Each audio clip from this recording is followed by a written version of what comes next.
Bonjour à tous. Donc aujourd'hui, on va parler du germe démocratique athénien. Et j'ai remarqué que souvent, quand on aborde ce sujet, il y a des sortes de barrières comme ça qui se dressent et puis qui empêchent d'aller voir plus loin. Ce que je trouve un peu dommage. Donc la première barrière qui se dresse, c'est les esclaves. Voilà, il y avait des esclaves à Athènes et puis les femmes étaient exclues de la vie politique. Certes, c'est vrai, mais ce qu'on oublie de préciser et qui n'est absolument pas un détail, c'est que l'esclavage et l'exclusion des femmes de la vie politique n'est absolument pas une condition nécessaire et suffisante à la démocratie. C'est-à-dire que si les Athéniens avaient décidé du jour au lendemain d'abolir l'esclavage et d'intégrer les femmes à la vie politique, ils n'auraient pas eu besoin pour ce faire de changer de régime politique. Ils pouvaient très bien rester en démocratie pour ça. Donc voilà, ce n'est absolument pas une condition nécessaire à l'existence d'une démocratie. Et il est évident que le fait de se pencher sur le germe démocratique athénien et de réfléchir dessus ne veut pas du tout dire qu'on est pour l'esclavage et pour l'exclusion des femmes de la vie politique. C'est évident. Et je voudrais juste ouvrir une petite parenthèse, c'est qu'on a retrouvé des textes qui nous indiquent que certains citoyens athéniens justement contestaient cette exclusion des femmes de la vie politique et souhaitaient au contraire qu'elles prennent part activement à l'organisation de la cité au même titre que les hommes. Voilà, petite parenthèse fermée.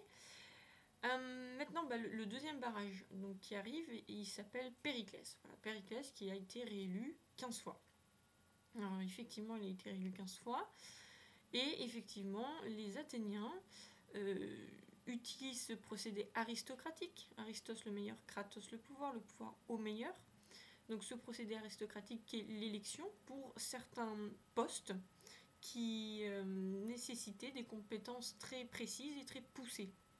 Voilà, des tâches qui ne peuvent pas être confiées au tout venant. Quoi. Voilà, il faut qu'on a besoin de quelqu'un qui a un savoir, qui a des connaissances bien précises quoi, et spécifiques. Et en l'occurrence, la Grèce à cette époque-là était très souvent en conflit avec ses voisins, donc en guerre, et la stratégie militaire jouait un rôle extrêmement important pour la sauvegarde de la cité. Et il s'avère que manifestement Périclès en son temps sortait du lot, et donc il a été reconnu 15 fois de suite comme étant le meilleur dans ce domaine.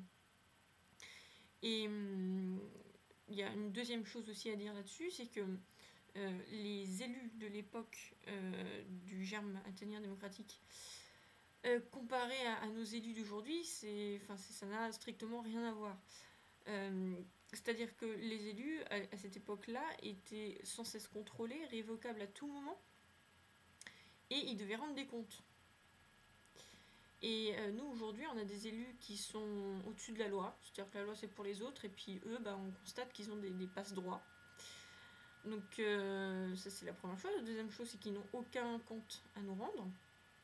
Et en plus, à la différence des Athéniens qui utilisaient ce processus aristocratique qu'est l'élection avec parcimonie, quoi, seulement pour des tâches qui sont bien bien précises, nous c'est tout le contraire, c'est-à-dire qu'on l'utilise tout le temps, tout le temps, tout le temps, c'est toujours l'élection. Voilà, donc ça montre que les choses sont un petit peu plus complexes qu'il n'y paraît au premier abord. Donc ça c'était pour le deuxième point. Maintenant le troisième barrière qui se dresse, c'est Socrate. Oui, parce que ces cons-là, ils ont tué Socrate. Quoi. Et ça, on oublie de dire que c'est une exception. Voilà, c'est une exception parce qu'évidemment, Athènes, c'était pas le régime de la terreur. On zigouillait pas des citoyens comme ça parce que ça nous prenait l'envie de le faire. Socrate a donc été condamné à mort et c'est pas du tout une décision qui a été prise comme ça à la légère.